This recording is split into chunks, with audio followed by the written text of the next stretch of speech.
সেই রাস্তাতে নিষিদ্ধ ঘোষিত জঙ্গি সংগঠন সন্ত্রাসী ছাত্রলীগ তারা মিছিল করেছে, স্লোগান দিয়েছে একটা ব্যানার নিয়ে।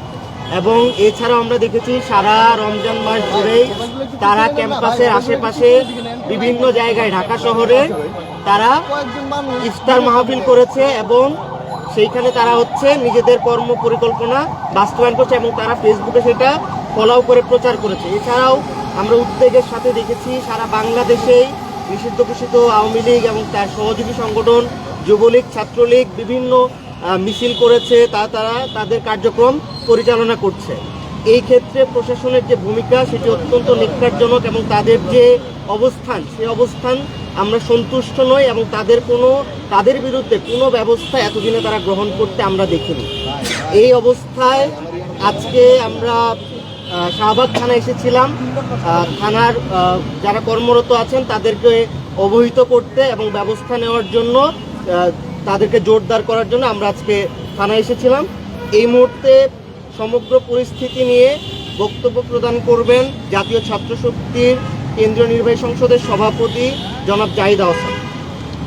সম্মানিত সাংবাদিক বন্ধুগণ এবং নেতাকর্মীবৃন্দ, আপনাদের সবাইকে পবিত্র ঈদুল ফিতরের শুভেচ্ছা জানাই।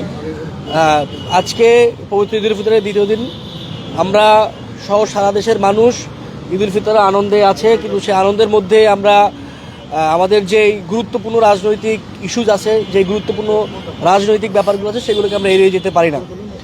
আমরা দেখলাম আজকে সকালে যখন ঈদের বন্ধে পুরো ঢাকা বিশ্ববিদ্যালয়ের ছাত্ররা আনন্দ উদযাপনের জন্য, আনন্দ ভাগাভাগির জন্য পরিবারের কাছে গিয়েছে, গ্রামের বাড়িতে গিয়েছে, ঠিক সেই মুহূর্তে আজকে আমরা দেখলাম আজকে সকালে ঢাকা বিশ্ববিদ্যালয়ের রাজু ভাস্কর্য, যে রাজু ভাস্কর্য থেকে জুলাই গণঅভ্যুত্থানের সূচনা, যে রাজু ভাস্কর্য থেকেই মিছিল উঠছিল তুমি কে আমি কে রাজাকার, যে রাজু ভাস্কর্য থেকেই স্লোগান উঠেছিল এক দফার, সেই রাজু ভাস্কর্যের পাদদেশে এবং ঢাকা বিশ্ববিদ্যালয়ের রাস্তায় নিষিদ্ধ ছাত্রলীগ, জঙ্গি সংগঠন সন্ত্রাসী ছাত্রলীগ ব্যানার নিয়ে মিছিল করেছে।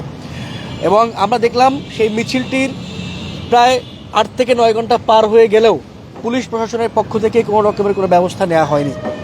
একই সঙ্গে শুধুমাত্র আজকের এই ঈদের দিনটি নয়, যেই পবিত্র রমজান মাস আমাদের থেকে বিদায় নিয়েছে, সেই রমজান মাসে আমরা সোশ্যাল মিডিয়ার কল্যাণে দেখেছি ঢাকা শহরের বিভিন্ন রেস্টুরেন্টে, বিভিন্ন জায়গাতে, খোলা মাঠেও কখনো কখনো ছাত্রলীগের নেতাকর্মীরা একত্রিত হয়েছে, তারা ইফতার করেছে এবং তাদের বিভিন্ন স্টেটমেন্টের বলাতে আমরা জানি তারা বিভিন্ন পরিকল্পনা করছে। এখন আওয়ামী লীগের পরিকল্পনা কী আর ছাত্রলীগের পরিকল্পনা কী, এটা বাংলাদেশের মানুষকে নতুন করে বোঝানোর কিছু নাই।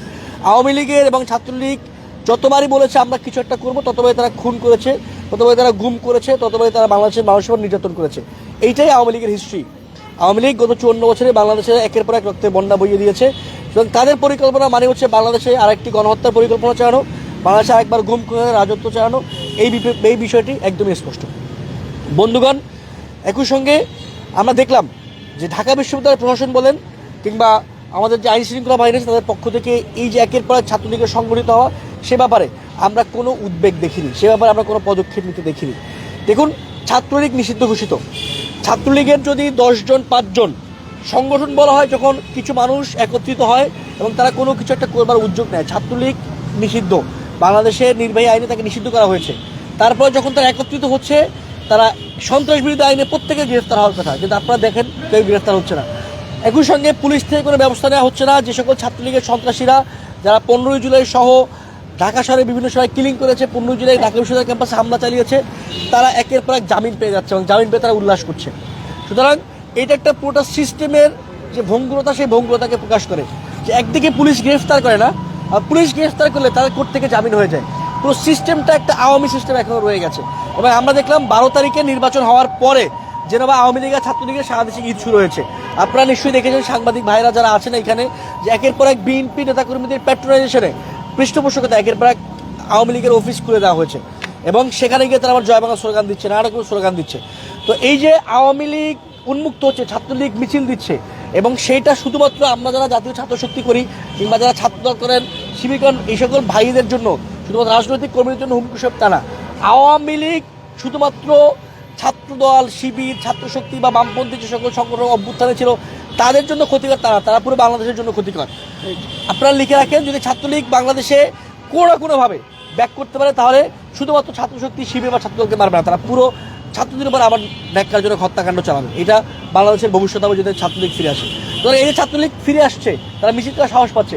এটা একই সঙ্গে যেমন বর্তমান সরকার দলীয় যে রাজনৈতিক সংগঠন এবং ছাত্র সংগঠন, তাদের একটা পৃষ্ঠপোষকতা আছে, তাদের একটা প্যাট্রোনাইজেশন আছে। একই সঙ্গে এখানে পুলিশের নির্লিপ্ততা আছে, তারা গ্রেফতার করছে না, আবার একই সঙ্গে পুলিশ গ্রেফতার করে তাদের কোর্ট থেকে জামিন হয়ে যাচ্ছে। এই পুরো সিস্টেমে এখানে জড়িত। স্বরাষ্ট্রমন্ত্রী তিনি নানা রকমের মব বন্ধ করার কথা বলেন, তিনি নানা কিছু বলেন, কিন্তু ছাত্রলীগ আওয়ামী লীগ যেভাবে একটু উন্মুক্ত হচ্ছে, তিনি সেই বিষয়ে কোনো কথা বলেন না, তিনি সেই বিষয়ে কোনো কিছু বলতে চান না। যেরকম ছাত্রলীগের আওয়ামী লীগ বাংলাদেশের যে হত্যাকাণ্ডগুলো ঘটিয়েছে, সেগুলো মব ছিল না, সেগুলো এক্সট্রা জুডিশিয়াল কিলিং ছিল না, সেগুলো মানে ডিসঅ্যাপিয়ারেন্স ছিল না। সুতরাং স্বরাষ্ট্র মন্ত্রণালয় এবং স্বরাষ্ট্রমন্ত্রী এই ব্যাপারে উদ্যোগ নিতে হবে। আমরা জাতীয় ছাত্র শক্তির পক্ষ থেকে আজকে শাহবাগ থানায় এসেছিলাম। শাহবাগ থানায় এসে ওসি সাহেবকে পাইনি, আমরা ডিউটি অফিসারের সঙ্গে কথা বলেছি। ডিউটি অফিসার বলেছেন তিনি এই ব্যাপারে কিছু জানেন না, তার ডিউটি হচ্ছে সকাল 8টা থেকে রাত 8টা, কিন্তু এই সকাল 8টার পরেই শাহবাগ থানা অতীতের একটা জায়গাতে ঘটনা ঘটেছে, তিনি কিছু জানেন না। পরবর্তীতে আমরা ওসি সাহেবের সঙ্গে ফোনে কথা বলেছি, ওসি সাহেব বলেছেন তিনি এই ব্যাপারটি জানেন, তিনি তাদেরকে ট্রেস করে গ্রেফতার চেষ্টা করছেন। আমরা তার থেকে 24 ঘন্টা সময় নিয়েছি। ঠিক আগামীকাল সন্ধ্যা 7টায় আমি এবার তার সঙ্গে কথা বলবো, কথা বলে জানার চেষ্টা করবো যে যারা আজকে অন্তপক্ষে আজকের একটা কেস, একটা ঘটনা, যারা আজকে এখানে যারা যারা আজকে মিছিল করেছে, তাদের কাকে গ্রেফতার করা হয়েছে সেই বিষয়টা আমরা অন্তপক্ষে আমরা আগামীকাল 24 ঘন্টা পরে জানবো। আমি তার থেকে সেই 24 ঘন্টা সময় নিয়েছি।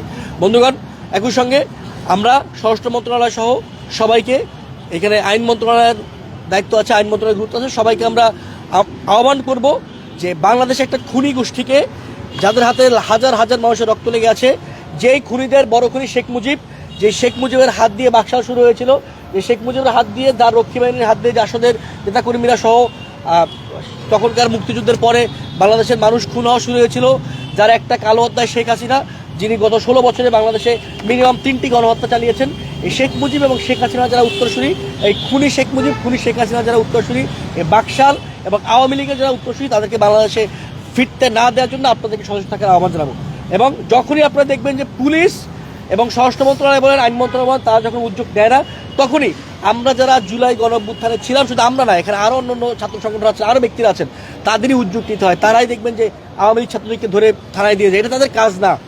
আওয়ামী লীগের ছাত্রলীগ ধরা আমাদের কাজ, এটা পুলিশের কাজ। পুলিশ যখন না করে, তখন বাংলাদেশের ছাত্রদের নিরাপত্তার জন্য আমাদেরকে এটা দায়িত্বটা কাজে তুলে নিতে। আমরা ধরতে চাই না, এটা আমাদের কাজ না। আমাদের কাছে পড়ালেখা করা, আমরা পড়ালেখা করবো, আমরা জ্ঞান উৎপাদন করবো, জ্ঞান বিতরণ করবো, এগুলো আমাদের কাজ না। কিন্তু যখনই পুলিশ তার কাজটি করে না, তখন বাংলাদেশের মানুষের নিরাপত্তার জন্য আমাদের এটি করতে হয়। পুলিশ গুলি চালিয়েছিল জুলাই মাসে, আমরা সেই গুলির বিপক্ষে ছিলাম, সেটা আমাদের নৈতিক দায়িত্ব ছিল। এখনও যদি পুলিশ তৎপর না হয়, আমরা ইনশাআল্লাহ তৎপর আছি এবং তৎপর থাকবো। সাংবাদিক বন্ধুরা যারা কষ্ট করে এসেছেন ঈদের মধ্যে, আপনাদের সবাইকে ধন্যবাদ। হ্যাঁ ভাই বলেন। কথা হচ্ছে বিশ্ববিদ্যালয়ের ভিতরে পুলিশের যে ভূমিকা আমরা দেখছি, পুলিশের হস্তক্ষেপ অনেক একটা কম থাকে, মানে যেখানে বিশ্ববিদ্যালয় প্রশাসনের হ্যাঁ, আমি সকালে এটার পরে ঢাকা বিশ্ববিদ্যালয়ের প্রক্টর আছেন, প্রক্টরের সঙ্গে কথা বলেছি। প্রক্টরকে আমি এই বিষয়ে জানিয়েছি। প্রক্টর যেটি বলেছেন, আমরা যেটি বিভিন্নভাবে জানতে পেরেছি, যারা আজকে সকালে এখানে মিছিলটি করেছেন, কেউ ঢাকা বিশ্ববিদ্যালয়ের ছাত্র নামে, ঢাকা বিশ্ববিদ্যালয়ে সাবেক যারা ছাত্রলীগ ছিলেন তারা কেউ না, এগুলো সবগুলো হচ্ছে মহানগরের ছাত্রলীগ। মূলত পুলিশের এই দায়টা বেশি, কারণ এরা ঢাকা শহরের বিভিন্ন জায়গাতে ছড়িয়ে ছিটে থাকেন আর কি। তা আমরা একই সঙ্গে প্রক্টরকে ব্যাপারে জোর দিয়েছি। আমি প্রক্টরের সঙ্গে কথা বলেছি সকালে। এখানে পুলিশের থেকে প্রক্টোরিয়াল বডির বেশি ভূমিকা থাকে। হ্যাঁ, প্রক্টোরিয়াল বডির ভূমিকা অবশ্যই থাকা হচ্ছিল। যে আমাদের প্রক্টোরিয়াল বডি কি করে, এ হলো আরেক সার্কাসের নাম। প্রক্টোরিয়াল বডি দেখবেন এখানে যারা মানে ভাসমান লোকজন থাকে না, ফুল বিক্রি করে, এটা সেটা বিক্রি করে খায়, পিঠা বিক্রি করে খায়, এরা সবাইকে তারাই ক্যাম্পাস থেকে বের করে দেয় লাঠি টাঠি দিয়ে। কিন্তু যাদেরকে মতো তাড়ানোর কথা, যারা মানুষের জন্য হুমকি স্বরূপ, মানে আপনি যে ফুল বিক্রি করে, যে ধরেন পিঠা বিক্রি করে, ওকে এসে কাউকে মারে, ছাত্রলীগ তো ক্যাম্পাসে মানে দীর্ঘ নির্যাতন করেছে, ছাত্রলীগ আসে তখন তারা কিছু করতে পারে না। এগুলো আর এক মজার বাহিনীর নাম, ঢাকা বিশ্ববিদ্যালয়ের প্রক্টোরিয়াল টিম। আমি তো বললাম যে পুলিশের কাছে এসেছিলাম, এখানে একজন সম্মানিত ডিউটি অফিসার আছেন, তিনি বললেন তিনি ব্যাপারে কিছুই জানেন না। তার ডিউটির টাইমে যদি মিছিলটা হয়েছে, তিনি বললেন তাদের ওসি সাহেব জানেন। আমি ওসি সাহেবের সঙ্গে ফোনে কথা বলেছি, উনি এখানে নাই। উনি বলেছেন উনি এটা কাজ করছেন। 24 ঘন্টার পরে আমি ওনাকে আবার ওনার সাথে কথা বলবো, এটা বলেছি। এবং 24 ঘন্টা পরে কি আপডেট, কয়জন গ্রেফতার হয়, সেটা আমি ওনার থেকে জানার চেষ্টা করি। থ্যাংক ইউ ভাই আপনাদের সবাইকে। ভাই ডাকসুর কি ভূমিকা? ডাকসুর প্রক্টোরিয়াল টিম একই অবস্থায়। এরা সবাই ভাসমান লোকজন যারা আছে ক্যাম্পাসের মধ্যে থাকে, এদেরকে পিটাই বের করে, ছাত্রলীগের বিরুদ্ধে কোনো অবস্থান নাই। এরা এই ডাকসু একটা পলিটিক্যাল ডাকসু, একটা পলিটিক্যাল বডিতে বসে তার পলিটিক্যাল কাজ করার বাদ দিয়ে সকল কাজ করে বেড়ায়। প্রক্টোরিয়াল টিম বলেছে তারা এই ব্যাপারটি দেখবেন, এটা বলতেছে 1.5 বছর ধরে, এর উপর আমাদের কোনো বিশ্বাস নাই। থ্যাংক ইউ ভাই, সবাইকে ঈদের শুভেচ্ছা। আপনার কষ্ট করে আসছেন পরিবর্তন।